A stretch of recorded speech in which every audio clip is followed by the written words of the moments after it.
चलिए फ्रेंड्स, अब बात करते हैं रिवर्स कार्नोट साइकिल की। देखिए, रिवर्स कार्नोट साइकिल को आइडियल रेफ्रिजरेशन साइकिल भी कहते हैं। जब हम थर्मोडायनेमिक्स पढ़ेंगे तो उसमें हम लोग कार्नोट साइकिल को बहुत अच्छे से डिटेल में डिस्कस करेंगे। यहाँ पर मैं आपको एक बेसिक आइडिया दे देता हूँ। जो कार्नोट साइकिल होती है, कार्नोट साइकिल वो बेसिकली हीट इंजन के लिए यूज़ की जाती है और वो क्लॉकवाइज साइकिल होती है। क्लॉकवाइज मतलब कि इस तरह से, जिस तरह से आपकी घड़ी की सुइयां रोटेट करती है क्लॉकवाइज डायरेक्शन में। लेकिन हम लोग यहाँ पर क्या पढ़ रहे हैं, देखिए कार्नोट साइकिल से हीट इंजन के लिए कार्नोट साइकिल यूज़ की जाती है और हीट इंजन हमें वर्क प्रोड्यूस करके देता है। उसे हम क्या करते हैं, हाई टेम्परेचर से हीट सप्लाई करते हैं और लो टेम्परेचर पर हीट को रिजेक्ट कर देते हैं। तो ये कार्नोट साइकिल में हीट इंजन में होता है बेसिकली। लेकिन हम लोग क्या कर रहे हैं, हम लोग वर्क सप्लाई करके रेफ्रिजरेशन के इफेक्ट को ले रहे हैं।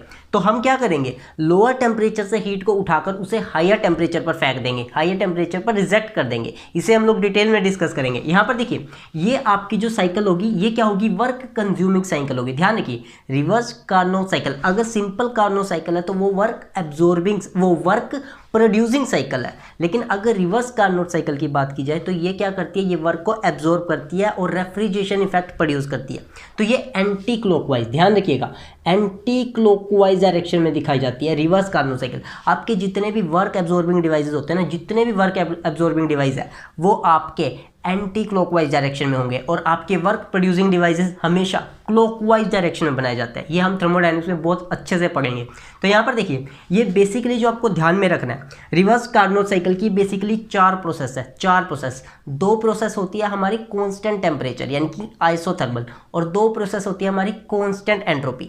अब देखिए ये कैसा होगा, ये है इसका TS diagram, temperature entropy diagram. Y axis पर हमारा क्या है, टेम्परेचर, और एक्स एक्सिस पर हमारा एंट्रोपी। हमें बेसिकली टीएस डायग्राम की ही नॉलेज होनी चाहिए। डायग्राम हमारे पीवी डायग्राम भी बनता है, हमारा एचएस डायग्राम भी बनता है, लेकिन बेसिकली हमें टीएस डायग्राम की हमें नॉलेज होनी चाहिए। और ये एग्जाम में क्वेश्चन कई बार पूछा गया है कि जो टीएस डायग्राम पर जो आपका कार्नोट साइकिल बनता है, रिवर्स कार्नोट साइकिल बनता है या फिर सिंपल कार्नोट साइकिल, वो एक रेक्टेंगल बनता है। तो आप ध्यान में रखिएगा।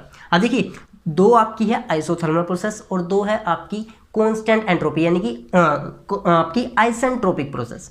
तो यहाँ पर देखिए 1 से 2 है आपकी आइसेंट्रोपिक कंप्रेशन, मतलब कि आपकी एंट्रोपी में कोई चेंज नहीं होगा और आप उसे सिस्टम को दबा रहे हो। आइसेंट्रोपिक कंप्रेशन 1 से 2। अब देखिए 1 से 2 में क्या हो रहा है, 1 से 2 में एंट्रोपी कांस्टेंट है, एक हमारे पास वर्टिकल लाइन आ गई, लेकिन टेम्परेचर बढ़ेगा जब आप उसको दबाओगे। आप सिस्टम को दबा रहे हो और हीट आप जाने नहीं दे रहे, क्योंकि अगर हीट चली गई तो आपकी एंट्रोपी में चेंजेस आएंगे। हीट आप बाहर जाने नहीं दोगे तो उस सिस्टम का टेम्परेचर बढ़ जाएगा। आप जब उसे कंप्रेस करोगे तो क्या होगा, सिस्टम का टेम्परेचर बढ़ जाएगा। 1 से 2 आपकी प्रोसेस कहलाएगी आइसेंट्रोपिक कंप्रेशन। उसके बाद जो 2 से 3 होती है, 2 से 3 आइसोथर्मल हीट रिजेक्शन, मतलब कि कांस्टेंट टेम्परेचर पर आप हीट को रिजेक्ट करते हो। रेफ्रिजरेशन में ये प्रोसेस कहाँ होती है, कंडेंसर के अंदर ये प्रोसेस देखने को मिलती है, जहाँ पर हम क्या करते हैं, कंडेंसर से जो हीट है वो एटमॉस्फेयर में रिलीज करते हैं। अच्छे से हम लोग डिटेल में डिस्कस करेंगे। 2 से 3 आपकी ये जो प्रोसेस रहेगी, ये रहेगी आइसोथर्मल हीट रिजेक्शन, मतलब कि आपका टेम्परेचर कांस्टेंट रहेगा। हॉरिजॉन्टल लाइन आ गई आपकी, टेम्परेचर 2 से 3 में कांस्टेंट रहेगा, लेकिन आप क्या कर रहे हो, हीट को रिजेक्ट कर रहे हो। हीट रिजेक्ट करोगे, सिस्टम ने हीट को रिजेक्ट किया, उसकी एंट्रोपी डिक्रीज कर जाएगी। तो 2 से 3 में एंट्रोपी डिक्रीज कर रही है। एंट्रोपी पहले 2 पर थी, अब 3 पर आ चुकी है, तो एंट्रोपी डिक्रीज कर रही है। तो ये है आपकी आइसोथर्मल हीट रिजेक्शन। 3 से 4 जो आपकी रहेगी दैट इज आइसेंट्रोपिक एक्सपेंशन। आप कांस्टेंट एंट्रोपी पर एक्सपेंड करेगा। कांस्टेंट एंट्रोपी कहाँ देखने को मिलती है, एक्सपेंडर के अंदर होती है, थ्रोटलिंग वाल्व, जब थ्रोटलिंग वाल्व से फ्लूइड पास करता है, बताऊंगा मैं अच्छे से। 3 से 4 में क्या होता है, एक्सपेंशन होता है, और कांस्टेंट एंट्रोपी पर तो आपकी एंट्रोपी क्या है, कांस्टेंट है। आपकी एंट्रोपी क्या है, कांस्टेंट। 3 से 4 में आपकी वर्टिकल लाइन आ गई, लेकिन आप एक्सपेंड कर रहे हो, हीट को बाहर जाने, हीट कहीं से आ नहीं रही, क्योंकि आपको एंट्रोपी कांस्टेंट रखनी है, तो हीट कहीं से आ नहीं रही, एक्सपेंड करोगे क्या होगा, टेम्परेचर ड्रॉप होगा। तो 3 से 4 में टेम्परेचर ड्रॉप होगा। 3 से 4 आपकी इस तरह से प्रोसेस दिखाई जाएगी। और 4 से 1 isothermal heat addition. Constant temperature पर आप हीट को ऐड करोगे। अगर आपने टेम्परेचर कांस्टेंट रखा हुआ उसके अंदर आप हीट डाल रहे हो तो एंट्रोपी बढ़ जाएगी। यहाँ पर आपने हीट को निकाला था, सिस्टम से हीट को निकाला था, कंडेंसर में होता है ये प्रोसेस, ठीक। सिस्टम बाहर जो रेफ्रिजरेटर होता है ना, रेफ्रिजरेटर के पीछे से हमें क्या निकलती है, हीट निकलती रहती है कंटिन्यूसली, तो वो हीट को रिजेक्ट कर रहा होता है। इस प्रोसेस में 2 से 3 प्रोसेस में आप ये प्रोसेस आपको देखने को मिलती है जब हीट रिजेक्ट होती है। 4 से 1 में क्या हो रहा है, हीट ऐड हो रही है, हीट ऐड हो रही है, आप हीट को ऐड करोगे एंट्रोपी बढ़ेगी। तो आइसोथर्मल हीट एडिशन कहाँ होता है ये प्रोसेस, इवेपोरेटर के अंदर। इवेपोरेटर में आप क्या करते हो, इवेपोरेटर जो भी आपका क्या करता है इवेपोरेटर, इवेपोरेटर वो स्पेस होता है जहाँ पर आपका मटेरियल, जहाँ पर आप जो भी सब्सटेंस रखते हो वो ठंडा होता है, कूलिंग इफेक्ट आपको देखने को मिलता है। तो वहाँ से क्या करता है, रेफ्रिजरेंट हीट को गेन करता है, सब्सटेंस से वो क्या करेगा, रेफ्रिजरेंट हीट को गेन कर लेगा, और जो भी आपने फ्रूट्स फल जो भी रखा हुआ है वहाँ पर, सब्जियाँ जो भी रखा हुआ है वहाँ से हीट रेफ्रिजरेंट ले जाएगा, तो फ्रूट्स का टेम्परेचर गिर जाएगा, वो ठंडे हो जाएंगे, उनकी हीट रेफ्रिजरेंट ले जाएगा। तो बेसिकली रेफ्रिजरेंट के अंदर हीट ऐड होगी, यहाँ से जो हीट रिजेक्ट करेगा रेफ्रिजरेंट हीट को रिजेक्ट करेगा। सब हम लोग डिटेल में डिस्कस करेंगे। ये था कार्नोट साइकिल का बेसिक आइडिया। ये तो वैसे हम लोग थर्मोडायनेमिक्स के अंदर पढ़ते ही है, रिवर्स कार्नोट साइकिल का। अगर आपने नहीं पढ़ रखी, कार्नोट साइकिल के बारे में नहीं जानते, तो मैंने एक्सप्लेन कर दिया। मैं एक डाउट बेसिकली आप कह सकते हो, डाउट जो स्टूडेंट के मन में रहता है कि ये जो साइकिल है, चाहे कार्नोट साइकिल हो चाहे रिवर्स कार्नोट साइकिल हो, ये आप प्रैक्टिकल पर्पसेस के लिए यूज़ कर ही नहीं सकते। ये प्रैक्टिकल नहीं है, ये थ्योरेटिकल साइकिल है। तो स्टूडेंट्स के दिमाग में आता है कि जब ये थ्योरेटिकल है, जब हम इन्हें बना ही नहीं सकते, तो हम इन पर टाइम वेस्ट क्यों करें। इसका एक सीधा सा आंसर है, ये आप लोगों के लिए एक बेंचमार्क है। बेंचमार्क कि आपकी जो एफिशिएंसी है, आपके सिस्टम की परफॉर्मेंस, जिसको हम लोग कोफिशिएंट ऑफ परफॉर्मेंस के नाम से जानते हैं, सीओपी कोफिशिएंट ऑफ परफॉर्मेंस, वो कभी भी कार्नोट साइकिल से ऊपर नहीं जा सकता। तो ये एक बेंचमार्क सेट कर देते हैं कि आप चाहे जितनी मर्जी मेहनत कर लो, आप इसके पास पहुंच सकते हो, लेकिन इससे ऊपर नहीं।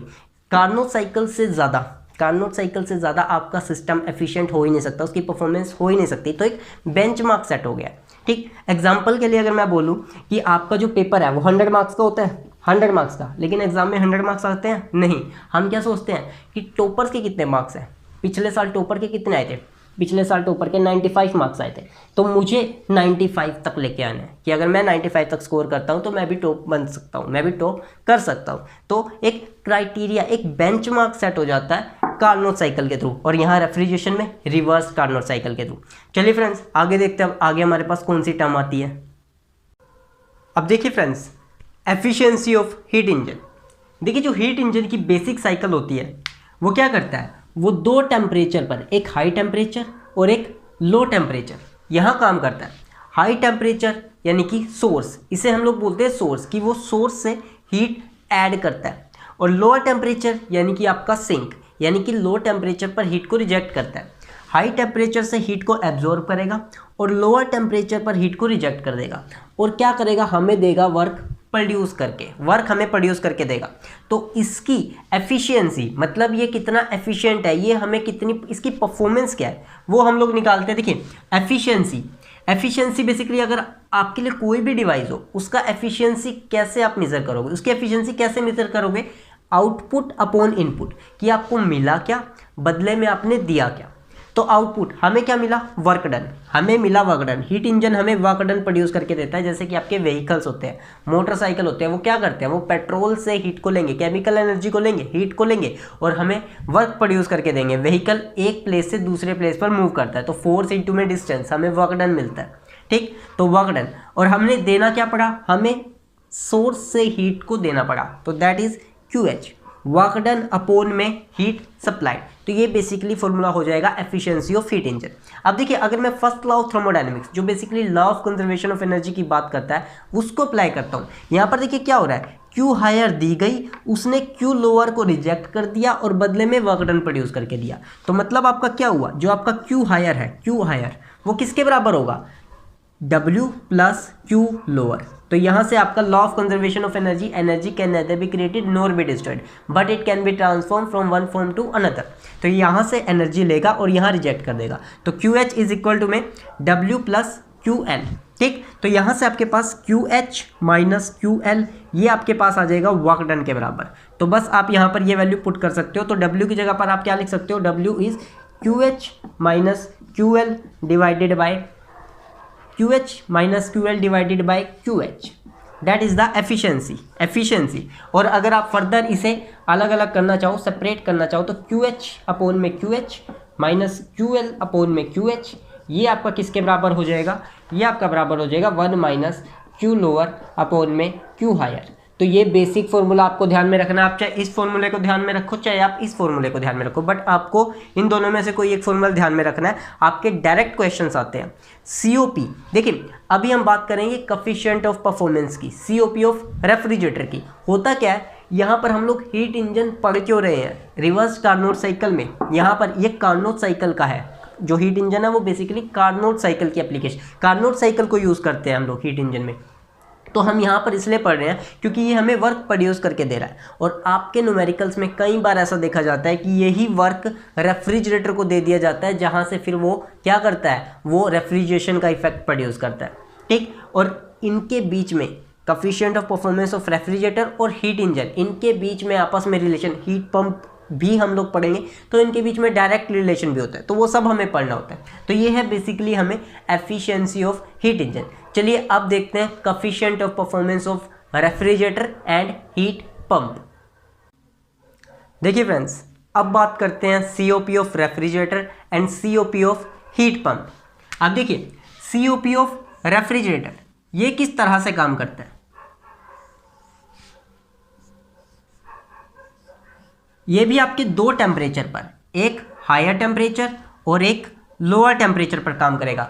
रेफ्रिजरेटर चाहे हीट पंप, ये रिवर्स कार्नोट साइकिल पर काम करते हैं। रिवर्स कार्नोट साइकिल बेसिकली हमारे दो टेम्परेचर होते हैं, उसमें एक हायर टेम्परेचर एक लोअर टेम्परेचर। तो ये क्या करेगा, रेफ्रिजरेटर क्या करता है, रेफ्रिजरेटर लोअर टेम्परेचर से हीट को उठाएगा, लोअर टेम्परेचर से हीट को ऐड करेगा और हायर टेम्परेचर पर हीट को रिजेक्ट कर देगा, हायर टेम्परेचर पर हीट को रिजेक्ट करेगा। लेकिन कैसे करेगा, इसे हमें वर्क सप्लाई करना होगा, ये वर्क को कंज्यूम करेगा। रेफ्रिजरेटर के अंदर वर्क कौन कंज्यूम करता है, कैसे करता है, इलेक्ट्रिसिटी के थ्रू, हमें उसे बिजली सप्लाई करनी पड़ती है, तो वो इलेक्ट्रिसिटी के थ्रू वर्क को कंज्यूम करेगा, तो इसे हमें देना पड़ता है वर्क। अब देखिए एरो की डायरेक्शन देखिए, मैंने जो हीट इंजन में एरो की डायरेक्शन इस तरह से दिखाई थी कि मतलब बाहर की तरफ। अब यहाँ पर क्या है कि ये सिस्टम को वर्क हमें देना पड़ रहा है, तो इस डायरेक्शन में वर्क आएगा, इस डायरेक्शन में। और ये बेसिकली क्या है, रेफ्रिजरेटर। तो ये हो गया आपका लोअर टेम्परेचर से हीट को उठा रहा है और हायर टेम्परेचर पर हीट को फेंक रहा है। बदले में हमें क्या देना पड़ रहा है, बदले में उसे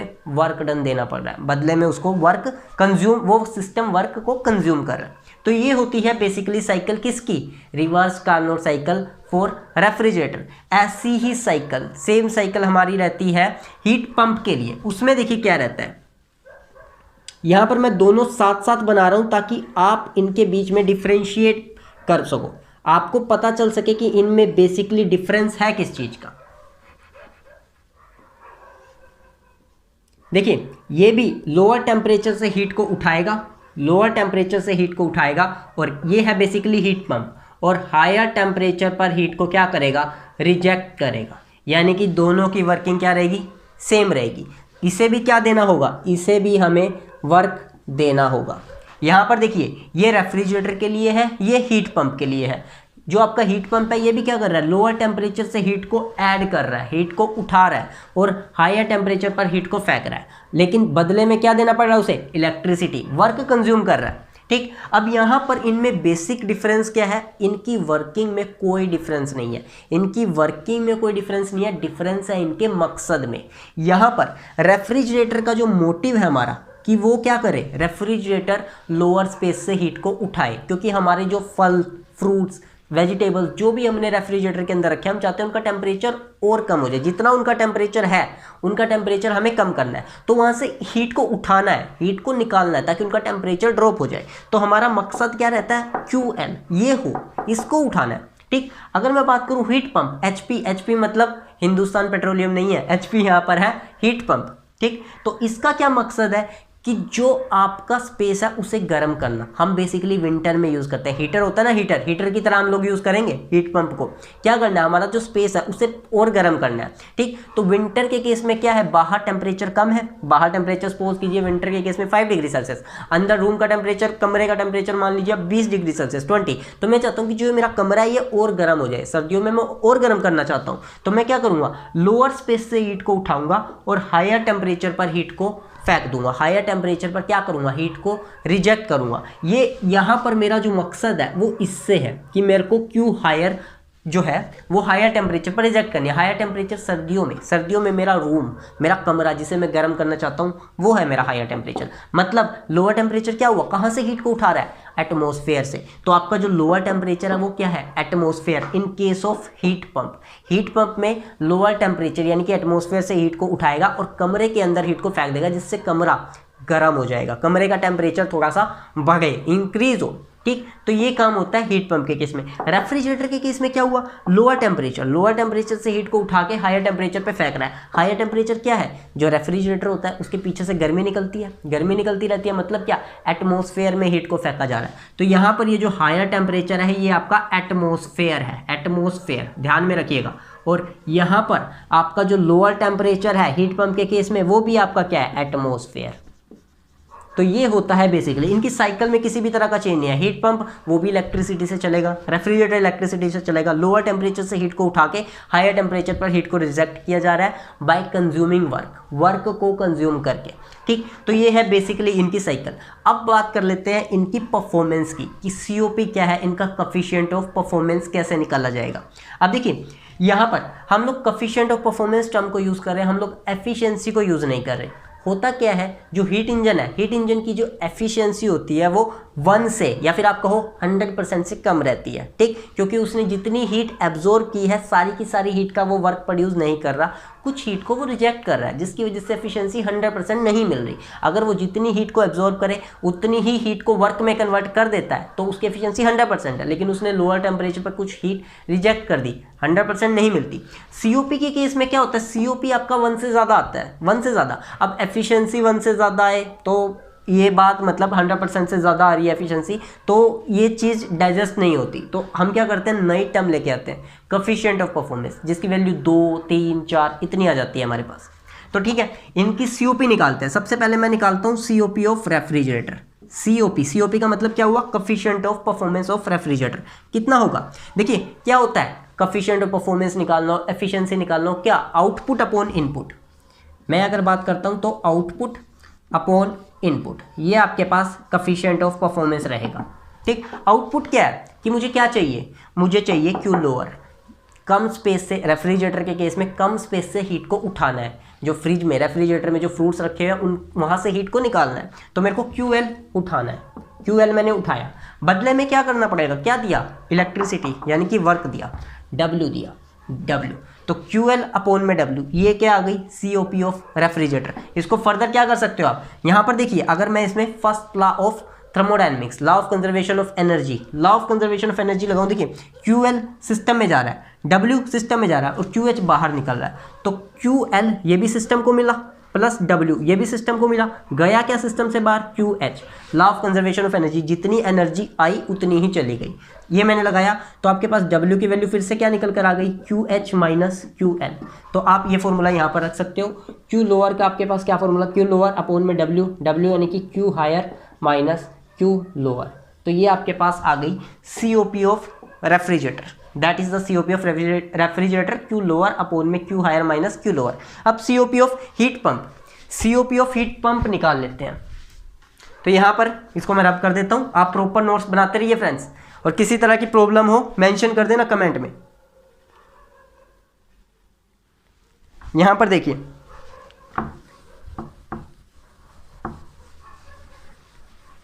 अब देखते हैं COP of heat pump. COP of heat pump क्या होगा, आउटपुट अपॉन में इनपुट। वीडियो में किसी तरह की प्रॉब्लम हो फ्रेंड्स, हाँ जी, COP ऑफ हीट पंप यानी कि आउटपुट अपॉन में इनपुट। तो आउटपुट हमें क्या, मेरा अब इस हीट में इंटरेस्ट है कि मेरे को हायर टेम्परेचर पर हीट को सप्लाई करना है, हायर टेम्परेचर पर हीट को फेंकना है। तो Q हायर अपॉन में मुझे क्या देना पड़ा, मुझे W वर्क देना पड़ रहा है, तो Q हायर अपॉन में W, that is QH upon में W क्या रहेगा, फिर से W आपका सेम ऑपरेशन चल रहा है, तो W आपके पास Q higher minus Q lower, ये आपके पास आ जाता है relation COP of heat pump का। अब एक बहुत इंपॉर्टेंट जो एग्ज़ाम में बार बार, चाहे आप एसएससी जेई के एग्ज़ाम में जाओ, चाहे आप आईईएस के एग्ज़ाम में जाओ या कोई भी अदर गेट एग्ज़ाम में जाओ, ये ऑपरेशन आपसे जो मैं अभी बताने वाला हूँ नोट पॉइंट, ये बार बार आपसे पूछा जाता है और इस पॉइंट को आपको बिल्कुल दिमाग में रखना है। देखिए है क्या ये पॉइंट, यहाँ से मैं इसे रब कर रहा हूँ, ये साइकिल मैं हटा रहा हूँ सब। देखिए बहुत इंपॉर्टेंट पॉइंट है, ध्यान रखिएगा। जो आपकी एफिशिएंसी निकल कर आई, एफिशिएंसी हीट इंजन की अगर मैं बात करूं, एच ई मतलब heat engine, efficiency of heat engine मेरे पास क्या निकल कर आई, वर्क डन अपॉन में heat supplied, W divided by QH, ये मेरे पास एफिशिएंसी ऑफ हीट इंजन निकली। मेरे पास COP ऑफ रेफ्रिजरेटर, अगर मैं रेफ्रिजरेटर की COP की बात करूं तो ये मेरे पास निकला QL अपॉन में W, QL अपॉन में W। और अगर मैं COP ऑफ हीट पंप की बात करता हूँ, COP ऑफ हीट पंप की बात करूँ, हीट पंप HP, इसकी वैल्यू हमारे पास क्या निकल कर आई, Q हायर अपॉन में W, Q हायर अपॉन में W। यहाँ पर ध्यान से देखिए W अपॉन QH और QH अपॉन W, मतलब COP ऑफ हीट पंप किसके अपोजिट रिवर्सल है, W अपॉन में QH। तो मतलब क्या है आपका COP of heat pump is equal to में 1 अपॉन में efficiency of heat engine. COP of heat pump किसके बराबर होगा, एफिशिएंसी ऑफ हीट इंजन का उल्टा कर दीजिए, रिवर्स कर दीजिए, तो आपको सेम मिल जाएगा। लेकिन आपको ध्यान का रखना है, टेम्परेचर की लिमिट्स चेंज नहीं रखनी, टेम्परेचर लिमिट्स चेंज नहीं करनी। इसका मतलब क्या है, टेम्परेचर लिमिट्स, मैंने क्या कहा, हायर टेम्परेचर से हीट आएगी और लोअर टेम्परेचर पर हीट चली जाएगी, QH QL, T लोअर। इसको मैं, ये मेरे को वर्क प्रोड्यूस कर देगा हीट इंजन, ये है हीट इंजन, तो Q हायर Q लोअर और W। ये जो टेम्परेचर है ये आप चेंज मत करो। जब आप COP इसका हीट पंप का निकालोगे तो क्या होगा, QL इसकी डायरेक्शन इस तरह से हो जाएगी, यानी कि यहाँ से हीट ऐड होगी और यहाँ से हीट रिजेक्ट हो जाएगी इन केस ऑफ पंप। तो आपको टेम्परेचर जो है वो सेम रखने हैं। और एक और इम्पोर्टेंट रिलेशन क्या निकलता है, एक तो ये रिलेशन ध्यान रखना है आपको, दूसरा रिलेशन क्या निकलता है, अगर आप COP ऑफ रेफ्रिजरेटर, ये बार बार यूज़ करना है फ्रेंड्स, COP ऑफ रेफ्रिजरेटर में QL अपॉन में W है ना, QL अपॉन में W, इसमें 1 ऐड कर दीजिए। क्या कर दीजिए, 1 को ऐड कर दीजिए। अब होगा क्या इससे क्या होगा, QL LCM आप लोगे इसका, W आ गया, QL प्लस W, और QL प्लस W किसके बराबर है, Q लोअर प्लस W किसके बराबर है, Q हायर के, Q हायर अपॉन में W। तो ये आपके पास देखिए क्या निकल कर आया, that is COP of heat pump. मतलब अगर आप रेफ्रिजरेटर की COP में 1 ऐड कर दो तो आपको COP ऑफ हीट पंप मिल जाएगा। और ये बहुत इंपॉर्टेंट नोट पॉइंट है फ्रेंड्स, 2 मार्क्स में, डायरेक्ट 2 मार्क्स में ये चीज़ पूछी जाती है। बस आपको ध्यान में क्या रखना है, यहाँ पर आपको ध्यान में क्या रखना है कि जो COP ऑफ रेफ्रिजरेटर है, COP ऑफ रेफ्रिजरेटर है, उसमें 1 को ऐड कर दो तो आपको COP ऑफ हीट पंप मिल जाएगा। तो मतलब अगर आपको रेफ्रिजरेटर का COP मिल जाए, आप सिंपली उसमें 1 ऐड कर दीजिए, आपको COP ऑफ हीट पंप मिल जाएगा। या फिर अगर आपको COP ऑफ हीट पंप मिल जाए तो उसमें से 1 को माइनस कर दीजिए, आपको COP ऑफ रेफ्रिजरेटर मिल जाएगा। ये 1 इधर जाकर क्या हो जाएगा, 1 इधर जाकर माइनस का हो जाएगा, ठीक। और साथ में एक रिलेशन हमारे पास और क्या आया, that is efficiency of heat engine. जो हीट पंप का COP होगा वो एफिशिएंसी ऑफ हीट इंजन के क्या होगा, रिवर्सल होगा। मतलब हीट पंप की COP को उल्टा करो तो एफिशिएंसी ऑफ हीट इंजन मिलेगी, और COP ऑफ रेफ्रिजरेटर में 1 ऐड कर दो तो COP ऑफ हीट पंप मिल जाएगा। और ये रिलेशन बहुत इंपॉर्टेंट है, ये नोट डाउन कर लीजिए फ्रेंड्स, स्टार मार्क कर लीजिए जहां भी नोट्स आप बना रहे हो, बहुत इंपॉर्टेंट। बहुत बार आप प्रीवियस ईयर में जब मैं क्वेश्चंस कराऊंगा तब देखना कितनी बार ये रिलेशन पूछा गया। चलिए फ्रेंड्स आगे देखते हैं। अब देखिए फ्रेंड्स, जो हमारे पास एफिशिएंसी ऑफ हीट इंजन निकल कर आई, that is Q higher upon में Q higher minus Q lower. अगर न्यूमेरिकल में मेंशन है कि आपका जो सिस्टम है, आपका जो साइकिल है वो रिवर्सिबल साइकिल है, आपका जो डिवाइस है वो रिवर्सिबल डिवाइस है, तो आप Q को हीट से रिप्लेस कर सकते हो। ध्यान रखिएगा, आप Q हायर को T हायर से रिप्लेस कर सकते हो, Q हायर को T हायर से, Q लोअर को T लोअर से कोरस्पॉन्डिंग। मतलब कि अगर आपने हायर टेम्परेचर से हीट को उठा रहे हो हीट इंजन के केस में, तो आप QH को TH से रिप्लेस कर सकते हो, QH माइनस QL को TH माइनस TL से। लेकिन कब, जब आपका डिवाइस कैसा हो, रिवर्सिबल डिवाइस हो। रिवर्सिबल डिवाइस के केस में COP ऑफ रेफ्रिजरेटर क्या है हमारे पास, Q लोअर अपॉन में Q higher minus Q lower, तो आप इसे लिख सकते हो T लोअर अपॉन में T higher minus T lower. COP of heat pump Q higher upon में Q higher minus Q lower आपकी निकल कर आई, आप इसे क्या लिख सकते हो, T हायर अपॉन में T higher minus T lower. अब मैं आपको बताता हूं कि बच्चे गलती कहाँ करते हैं। इंजीनियरिंग सर्विस एग्जाम में अच्छे बच्चे जो बहुत प्रैक्टिस करके आते हैं वो मिस्टेक कहाँ करते हैं। एग्जाम में क्या होगा, न्यूमेरिकल्स में आपको क्यू हायर की वैल्यू भी दे दी जाएगी, क्यू लोअर की वैल्यू भी दे दी जाएगी, टी हायर की वैल्यू भी दे दी जाएगी और टी लोअर की वैल्यू, सारी वैल्यू दे दी जाएगी। और आपके न्यूमेरिकल में आंसर होंगे 4 ऑप्शन। ठीक, आप कंफ्यूज हो जाओगे। कंफ्यूज क्या, मोस्टली बच्चे ये वाला फॉर्मूला लगा देंगे। आपको देखना है कि आपका जो न्यूमेरिकल दिया हुआ है उसमें रिवर्सिबल डिवाइस की बात हुई है, कि आपका जो सिस्टम है वो रिवर्सिबल है, या फिर आपका जो सिस्टम है वो मैक्सिमम सीओपी परफॉर्म कर रहा है, मैक्सिमम सीओपी दे रहा है। रिवर्सिबल डिवाइस क्या होता है, जो आपका ऐसा डिवाइस जो आपको मैक्सिमम, अगर हीट इंजन की बात करूँ तो मैक्सिमम एफिशिएंसी देगा, और अगर रेफ्रिजरेटर और हीट पंप की बात करूँ तो वो आपको मैक्सिमम कोफिशिएंट ऑफ परफॉर्मेंस निकाल कर देगा। तो अगर आपका ये मैक्सिमम वर्क या फिर रिवर्सिबल डिवाइस लिखा है तो ही आप इस फॉर्मूले को, मतलब क्यू हायर की जगह टी हायर को आप यूज कर सकते हो। लेकिन अगर नहीं लिखा हुआ तो आप ये फॉर्मूला नहीं लगा सकते। ऑप्शन में आपको इस फॉर्मूले को लगाकर जो आंसर आएगा और इस फॉर्मूले को लगाकर जो आंसर आएगा, दोनों आंसर मिलेंगे। ठीक, और मोस्टली बच्चे उसमें कहीं भी न्यूमेरिकल में कहीं भी नहीं लिखा होगा कि वो रिवर्सिबल डिवाइस है या फिर वो मैक्सिमम एफिशिएंट डिवाइस है, कहीं नहीं लिखा होगा, और बच्चे इस फॉर्मूले को लगा देंगे। इस फॉर्मूले को लगाएंगे, ऑप्शन भी मिलेगा। इस फॉर्मूले को लगाने से जो आंसर आएगा वो ऑप्शन भी न्यूमेरिकल में मिलेगा, और उनके कहाँ तो 2 नंबर इंक्रीज होने चाहिए थे और कहाँ इस छोटी सी मिस्टेक के ऊपर वो अपने मार्क्स नेगेटिव में गवाएंगे, नेगेटिव में मार्क्स चले जाएंगे। तो आपको ध्यान में रखना है कि सिस्टम आपका रिवर्सिबल या फिर मैक्सिमम एफिशिएंट दिया है या नहीं। दिया है तो आप लगा सकते हो, नहीं दिया हुआ तो आप नहीं लगा सकते। चलिए फ्रेंड्स आगे देखते हैं। अब देखिए friends, the COP of the heat pump, coefficient of performance of the heat pump and the refrigerator increases by decreasing T higher. मतलब क्या हुआ कि अगर आप हायर टेम्परेचर को डिक्रीज करते हो तो आपका जो सीओपी है हीट पंप का और रेफ्रिजरेटर का वो इंक्रीज कर जाएगा। And increases by increasing T lower, अगर आप लोअर टेम्परेचर को इंक्रीज करते हो तब भी आपका जो सीओपी है वो रेफ्रिजरेटर का और हीट पंप का वो इंक्रीज कर जाएगा। But the increment is more in case of increasing T lower.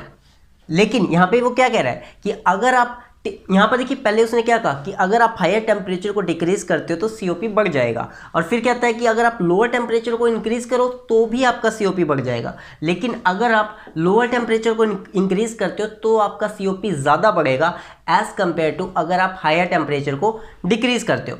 चलिए इसको एक बार समझते हैं अच्छे से। और ये स्टेटमेंट जो मैं आपको बता रहा हूँ ये आपसे इंजीनियरिंग सर्विस एग्जाम में या इंटरव्यू में पूछी जा सकती है। अब यहाँ पर देखिए मैंने लिया COP of heat pump. Heat pump का केस लेते हैं पहले।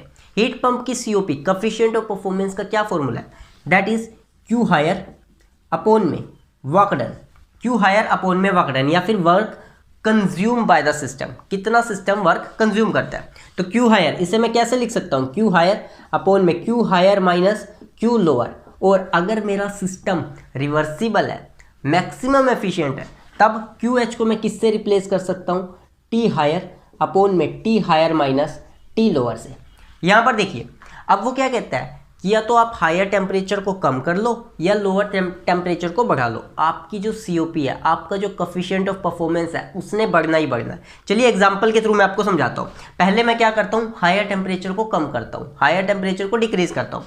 देखिए सपोज कीजिए मेरा जो हायर टेम्परेचर है, डेटा के थ्रू आप अच्छे से समझ पाओगे। हायर टेम्परेचर मैंने ले लिया 30 डिग्री सेल्सियस, कि मेरा हायर टेम्परेचर 30 डिग्री सेल्सियस है। सीओपी ऑफ हीट पंप मतलब क्या, कि जिस जगह पर उसको हीट फेंकनी है, मतलब मेरा रूम, मैं उसका 30 डिग्री सेल्सियस चाहता हूँ। और मैंने टी लोअर ले लिया।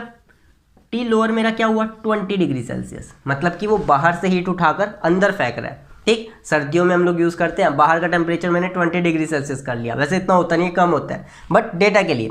ठीक, तो यहाँ पर आप वैल्यू रख के देखिए। टी हायर की वैल्यू आ गई आपके पास 30, T higher minus T lower, यानी कि डिफरेंस 30 माइनस 20 दैट इज 10। ये आ गया आपका सीओपी 3। ठीक, मेरी सीओपी की वैल्यू आई 3। वो कहता है कि अगर मैं हायर टेम्परेचर को डिक्रीज करूँ ना तो मेरा सीओपी बढ़ जाएगा। चलिए देखते हैं कैसे। हायर टेम्परेचर 30 है, सपोज कीजिए मैंने हायर टेम्परेचर को डिक्रीज करके 25 कर दिया। कितना कर दिया फ्रेंड्स, 25 डिग्री सेल्सियस। नीचे लिख देता हूँ मैं कि हायर टेम्परेचर जो मेरा है अब 25 डिग्री सेल्सियस है, मतलब मैंने हायर टेम्परेचर की वैल्यू को 5 डिग्री सेल्सियस कम कर दिया। सीओपी पे देखते हैं क्या इफेक्ट पड़ेगा। COP देखिए हायर टेम्परेचर कितना हो गया 25, और डिफरेंस हायर माइनस लोअर का डिफरेंस आया 5, तो यहाँ से देखिए 5 मेरा COP निकल कर आया। जैसे ही मैंने हायर टेम्परेचर को 5 डिग्री सेल्सियस कम किया, मेरा COP की वैल्यू बढ़ गई। हायर टेम्परेचर को कम करने से COP की वैल्यू बढ़ती है। अब एक बार लोअर टेम्परेचर करके देखते हैं। यहाँ पे ध्यान रखिए हायर टेम्परेचर को मैंने 5 डिग्री सेल्सियस कम किया है। अब दूसरा केस देखते हैं लोअर टेम्परेचर के थ्रू। यहाँ पर देखते हैं, मेरा सपोज कीजिए T हायर है, मेरा कितना 25, मेरा शुरू में कितना था 30 डिग्री सेल्सियस, लोअर टेम्परेचर मेरा कितना था 20 डिग्री सेल्सियस, तो मेरा कितना निकल कर आया कोफिशिएंट ऑफ परफॉर्मेंस 3 निकल कर आया, COP 3 निकल कर आया। मैं कहता हूँ कि मैं लोअर टेम्परेचर को बढ़ा रहा हूँ। अब मैं लोअर टेम्परेचर को बढ़ाता हूँ, T लोअर को मैंने उतना ही बढ़ाना है जितना हायर टेम्परेचर को कम किया था। कितना किया था 5 डिग्री सेल्सियस कम किया था, तो यहाँ पर 20 से ये कितना हो जाएगा 25 हो जाएगा, 25 डिग्री सेल्सियस हो जाएगा। इस केस में देखते हैं COP कितना निकल कर आता है। COP मेरे पास कितना निकलेगा, T हायर की वैल्यू है 30 अपॉन में T higher minus T lower. अब ये हायर और ये लोअर 25 बन चुका है, तो डिफरेंस आएगा 5। तो यहाँ से कितना COP निकल कर आया 6 निकल कर आया। ध्यान दीजिए COP आपका कितना निकल कर आया 6 निकल कर आया। लेकिन जब आपने हायर टेम्परेचर को कम किया था 5 डिग्री सेल्सियस, तब आपको COP 5 मिला था। अभी थोड़ी देर पहले COP कितना आया था आपके पास 5 COP निकल कर आया था, जब आपने हायर टेम्परेचर को 5 डिग्री सेल्सियस कम किया। और यहीं आपने जब लोअर टेम्परेचर को 5 डिग्री सेल्सियस बढ़ा दिया, तब आपको COP मिला 6। ठीक, तो यहाँ से हमें पता चलता है कि अगर मैं लोअर टेम्परेचर को उतना ही बढ़ाऊँ तो मेरे को COP ज़्यादा मिलेगा एज कंपेयर टू अगर मैं हायर टेम्परेचर को उतना ही कम कर दूं। ठीक, यहाँ से हम डेटा के थ्रू भी समझ सकते हैं। फ्रेंड्स उम्मीद है आपको ये डेटा के यहाँ से समझ में आया। यहाँ से देखिए क्या हुआ, क्या है यहाँ पर COP ऑफ हीट पंप। पहला क्या है कि हायर टेम्परेचर को कम करने से, अगर मैं हायर टेम्परेचर को कम करूँगा तो ये डिफरेंस कम हो जाएगा। हायर टेम्परेचर को कम करने से क्या होगा, इसकी वैल्यू कम हुई तो ये डिफरेंस कम होगा, ये आपका कम हो गया। लेकिन हायर टेम्परेचर यहाँ पर भी कम हुआ है, हायर टेम्परेचर यहाँ पर भी कम हुआ है, लेकिन इसका इफेक्ट ज़्यादा पड़ेगा क्योंकि ये डिफरेंस है। यहाँ पर ये ज़्यादा डिफरेंस क्रिएट करेगा, तो मतलब क्या होगा, नीचे वाली क्वांटिटी ज़्यादा कम हो गई, तो COP आपका जो है वो बढ़ जाएगा। COP क्या हुआ, बढ़ जाएगा जब आपने हायर टेम्परेचर को कम किया। दूसरा क्या है, दूसरा आपका है लोअर टेम्परेचर को बढ़ाना। लोअर टेम्परेचर को बढ़ाना, लोअर टेम्परेचर को अगर आप बढ़ाते हो, इसे अगर आप बढ़ाओगे, इसे बढ़ाओगे तो डिफरेंस कम हो जाएगा, और ये डिफरेंस कम होगा, ऊपर तो कुछ इफेक्ट होगा नहीं, ये डिफरेंस कम होगा, तो इस केस में आपका COP आपको ज़्यादा मिलेगा as compare to lower temperature, as compare to higher temperature को कम करने पर। अब एक बार ये तो हमारा हीट पंप का है, एक बार रेफ्रिजरेटर का देख लेते हैं। सेम इफेक्ट आपको रेफ्रिजरेटर में देखने को मिलेगा। COP ऑफ रेफ्रिजरेटर, ये क्या है हमारे पास Q लोअर अपॉन में work consume by the system, और ये क्या हो जाएगा T लोअर अपॉन में वर्क को मैं क्या से T QH माइनस QL, इसे मैं लिख दूंगा TH माइनस TL। अब यहाँ पर देखिए अगर आप लोअर टेम्परेचर को बढ़ाओगे, लोअर टेम्परेचर को बढ़ाओगे तो COP पे क्या इफेक्ट पड़ेगा, लोअर टेम्परेचर को बढ़ाओगे, अगर आप इस क्वांटिटी को बढ़ाओगे तो ये डिफरेंस क्या हो जाएगा, कम हो जाएगा, ये डिफरेंस कम होगा। लोअर टेम्परेचर को बढ़ा दिया, देखिए नीचे वाली क्वांटिटी को कम कर रहे हो, डिनोमिनेटर को आपको डिनोमिनेटर को कम कर रहे हो, न्यूमरेटर आपका बढ़ रहा है, तो आपकी COP क्या होगी, COP आपकी इंक्रीज हो जाएगी लोअर टेम्परेचर के इंक्रीज करने से। वहीं पर अगर मैं हायर टेम्परेचर के रिस्पेक्ट में बात करूं, हायर टेम्परेचर के रिस्पेक्ट में, तो यहाँ पर देखिए अगर मैं हायर टेम्परेचर को डिक्रीज करूं, हायर टेम्परेचर को डिक्रीज करूं तो क्या होगा, हायर टेम्परेचर को डिक्रीज करोगे तो ये डिफरेंस कम होगा, डिफरेंस कम होगा, ये डिफरेंस कम होगा, तो आपकी COP बढ़ जाएगी। COP इस केस में भी बढ़ेगी, लेकिन उतनी नहीं बढ़ पाएगी, क्योंकि यहाँ पे लोअर टेम्परेचर जब आपने बढ़ाया था ना, तो ऊपर वाली क्वांटिटी भी बढ़ रही थी, यहाँ पे सिर्फ नीचे वाली क्वांटिटी का डिफरेंस कम हो रहा है, नीचे वाली क्वांटिटी सिर्फ कम हो रही है, तो COP बढ़ेगा पर उतना नहीं बढ़ पाएगा जितना आपको ये लोअर टेम्परेचर को इंक्रीज करने से मिला। तो सीधी सी बात ये है, आप बस इतना ध्यान रखिए, हायर टेम्परेचर को कम करो या लोअर टेम्परेचर को बढ़ाओ, आपको रेफ्रिजरेशन इफेक्ट, आपका जो COP है, COP हीट पंप का और रेफ्रिजरेशन का, वो इंक्रीज करेगा। लेकिन आप हायर टेम्परेचर को कम करने की बजाय लोअर टेम्परेचर को अगर उतना ही बढ़ा दो जितना आप हायर टेम्परेचर को कम करना चाहते हो, उतना ही अगर आप लोअर टेम्परेचर को बढ़ा दो, आपको COP ज़्यादा मिलेगा। तो लोअर टेम्परेचर को बढ़ाने की कोशिश कीजिए ताकि आपको ज़्यादा COP मिले। चलिए फ्रेंड्स, एक बार मैं इसका इंटरव्यू पॉइंट ऑफ व्यू से एक मैथमेटिकल एक्सप्रेशन आप कैसे निकालोगे वो मैं आपको समझा देता हूँ। देखिए फ्रेंड्स, एक ओरली तो मैंने आपको बता दिया कि लोअर टेम्परेचर का ज़्यादा इफेक्ट पड़ता है, लेकिन अगर आप एक मैथमेटिकल एक्सप्रेशन के थ्रू इंटरव्यूअर के सामने ये मैथमेटिकल एक्सप्रेशन के थ्रू आप प्रूफ करते हो कि लोअर टेम्परेचर का ज़्यादा इफेक्ट है COP बढ़ाने में as compare to higher temperature को कम करने में, ठीक, तो आपका ज़्यादा अच्छा इंप्रेशन पड़ता है। इंटरव्यू पॉइंट ऑफ व्यू से आपके लिए काफ़ी इंपॉर्टेंट ये रहेगी। देखिए, मैंने रेफ्रिजरेटर का एग्जांपल लिया, तो COP ऑफ रेफ्रिजरेटर क्या है, T लोअर अपॉन में T higher minus T lower. अगर मेरा सिस्टम कैसा है, रिवर्सिबल सिस्टम है, ध्यान रखिएगा। तो देखिए, मैंने क्या किया है, लोअर टेम्परेचर को बढ़ाऊं या फिर हायर टेम्परेचर को कम करूं, तो मैंने क्या लिया, डेरिवेटिव लिया लोअर टेम्परेचर के रिस्पेक्ट में और एक बार मैंने लिया हायर टेम्परेचर के रिस्पेक्ट में। जब मैंने लोअर टेम्परेचर के रिस्पेक्ट में डेरिवेटिव किया तो देखिए लोअर टेम्परेचर यहाँ पर है और यहाँ पर है, तो यहाँ पर आप U अपॉन में V का फॉर्मूला, डेरिवेटिव U अपॉन में V, तो क्या होता है, नीचे वाला as it is T higher minus T lower, और T लोअर के रिस्पेक्ट में मैं डेरिवेटिव कर रहा हूँ तो इसकी वैल्यू 1, नीचे वाला एज इट इज ऊपर वाले का डेरिवेटिव माइनस ऊपर वाला एज इट इज नीचे वाले का डेरिवेटिव। अब नीचे वाले का डेरिवेटिव T हायर का टेम्परेचर लोअर के रिस्पेक्ट में करोगे तो 0 आएगा और यहाँ से -1 आ गया, और फिर क्या होता है, नीचे वाले का होल स्क्वायर, ठीक। तो यहाँ से देखिए TH माइनस TL का whole square, TH minus TL का होल स्क्वायर, और यहाँ से TH माइनस का TL और ये माइनस माइनस प्लस TL, तो minus TL plus TL cancel होकर TH आएगा। तो आपका जो डेरिवेटिव निकल कर आया रेफ्रिजरेटर का जो COP है वो लोअर टेम्परेचर के रिस्पेक्ट में निकल कर आया, क्या निकल कर आया, T हायर अपॉन में T higher minus T lower का होल स्क्वायर। सिमिलरली अगर मैं हायर टेम्परेचर के रिस्पेक्ट में डेरिवेटिव करता हूँ, हायर टेम्परेचर, अब देखिए ऊपर तो लोअर टेम्परेचर है, तो यहाँ पर हम कैसे करेंगे इसका डेरिवेटिव, पहले तो ये टर्म TH माइनस TL ऊपर जाएगा, ये पावर -1 हो जाएगी, ठीक। तो इसका कैसे करेंगे, पावर आगे एक पावर कम, तो ये T lower as it is, power आगे -1 आगे आ जाएगा और एक पावर कम, -1 में से एक पावर और कम करोगे -2, और -2 नीचे आके होल स्क्वायर बन जाएगा, ठीक। तो माइनस का TL अपॉन में T higher minus T lower का होल स्क्वायर, ये मेरे पास निकल कर आया जब मैंने हायर टेम्परेचर के रिस्पेक्ट में डेरिवेटिव किया। अब देखिए लोअर टेम्परेचर के रिस्पेक्ट में, देखिए नीचे वाली क्वांटिटी सेम है, नीचे वाली क्वांटिटी में कोई चेंज नहीं है, TH माइनस TL का whole square, TH minus TL का होल स्क्वायर। डिफरेंस कहाँ है, ऊपर है हायर टेम्परेचर, नीचे है लोअर टेम्परेचर।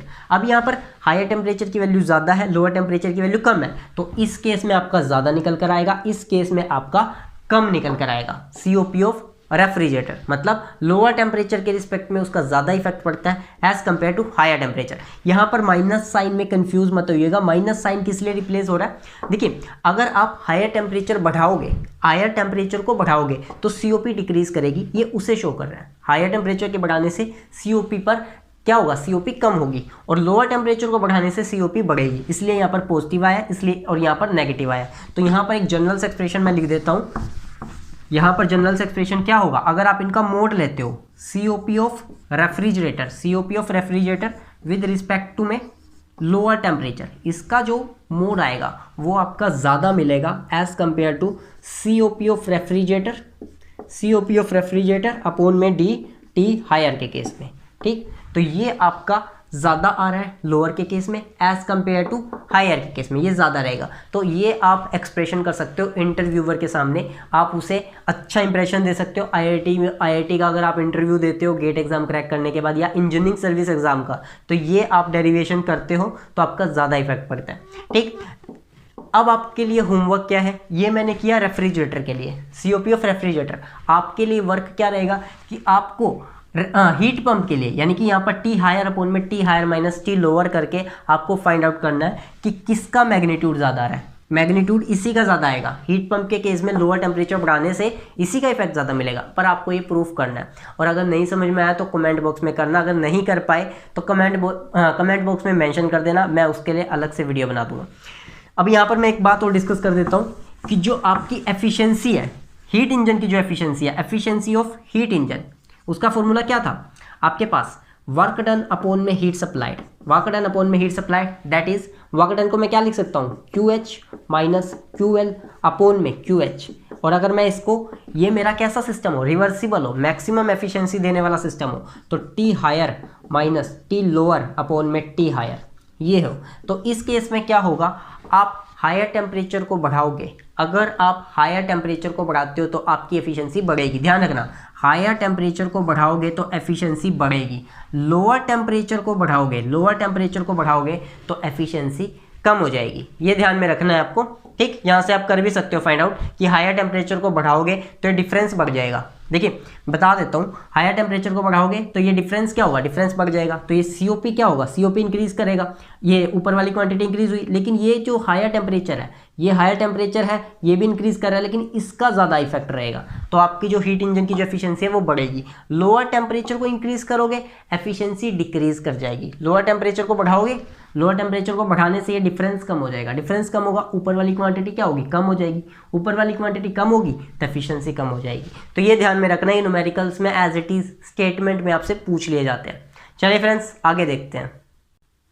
चलिए फ्रेंड्स, जो अब तक हमने सीखा है उसके थ्रू इस न्यूमेरिकल को करने की कोशिश करते हैं। देखिए क्या दिया हुआ आपको, a condenser of a refrigeration system rejects heat at the rate of 120 kilowatt. 120 kilowatt की हीट को कंडेंसर के थ्रू आपका जो रेफ्रिजरेशन सिस्टम है वो बाहर फेंक रहा है। 120 किलोवाट का मतलब कितना हुआ, 120 किलो जूल पर सेकेंड। एक सेकेंड के अंदर 120 किलो जूल। किलोवाट का मतलब क्या कि एक सेकेंड के अंदर 120 किलो जूल की जो हीट है वो बाहर फेंकी जा रही है कंडेंसर के through. While it's compressor consumes a power of 30 kilowatt. उसका जो कंप्रेशर है वो इतनी पावर को कंज्यूम करता है।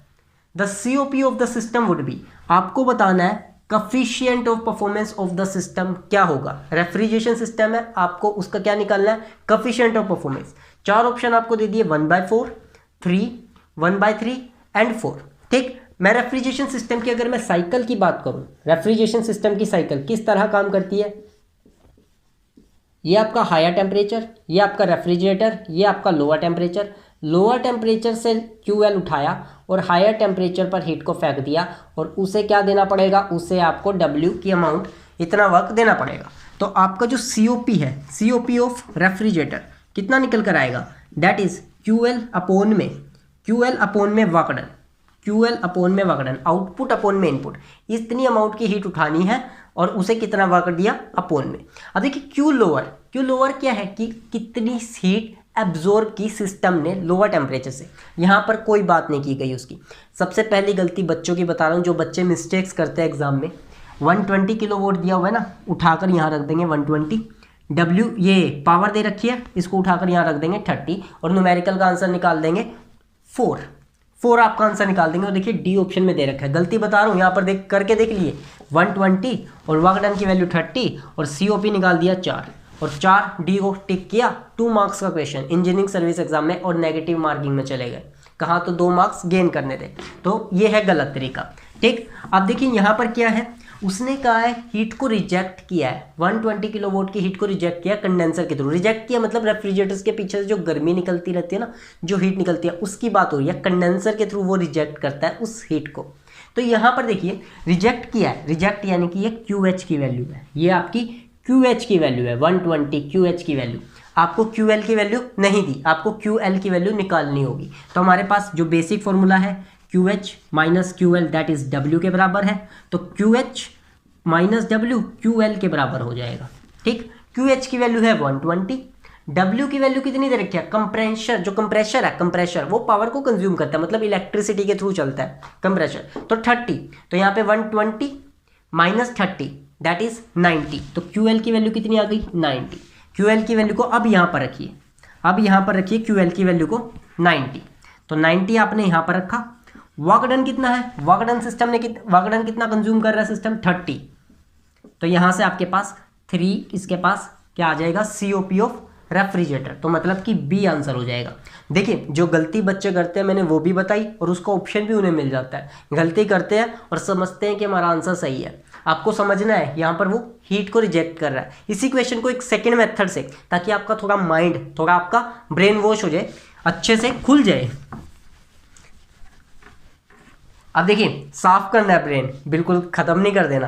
अब देखिए यहाँ पर आप क्या कर सकते हैं, आप यहाँ पर COP ऑफ हीट पंप निकाल सकते हैं, COP ऑफ हीट पंप निकाल सकते हैं डायरेक्ट। कैसे, COP ऑफ हीट पंप का फॉर्मूला रहेगा क्या, Q हायर अपॉन में W। तो Q हायर कितना है, 120, ठीक, वर्क डन की वैल्यू कितनी है 30। तो यहाँ से ये जो निकल कर आया ये COP ऑफ हीट पंप निकल कर आ गया, COP ऑफ हीट पंप। और मुझे पता है अगर मैं रेफ्रिजरेटर के COP में 1 ऐड कर देता हूँ तो मुझे heat pump of COP of heat pump मिलता है यहाँ पर।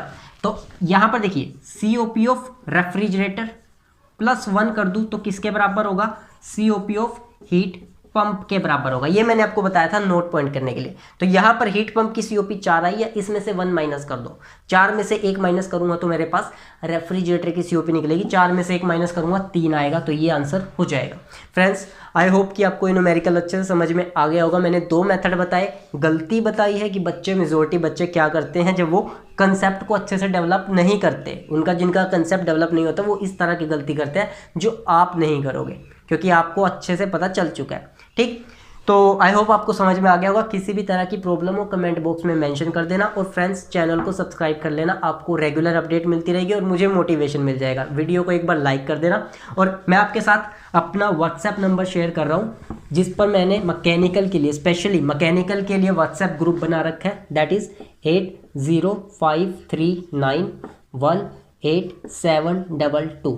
आप इस नंबर पर मैसेज कर देना, मैं आपको व्हाट्सएप ग्रुप में ज्वाइन कर लूँगा। व्हाट्सएप ग्रुप में ज्वाइन आप हो जाओगे, उस ग्रुप में मैं रेगुलर वीडियो की अपडेट्स, किसी भी तरह की कोई प्रॉब्लम हो, नोट्स से रिगार्डिंग किसी भी चीज़ की आपकी रिक्वायरमेंट हो, आप उसमें मेंशन कीजिए, आपकी प्रॉब्लम को मैं सोल्व करूँगा। चलिए फ्रेंड्स, और कमेंट बॉक्स में भी आप मेंशन कर सकते हैं। चलिए फ्रेंड्स आगे देखते हैं।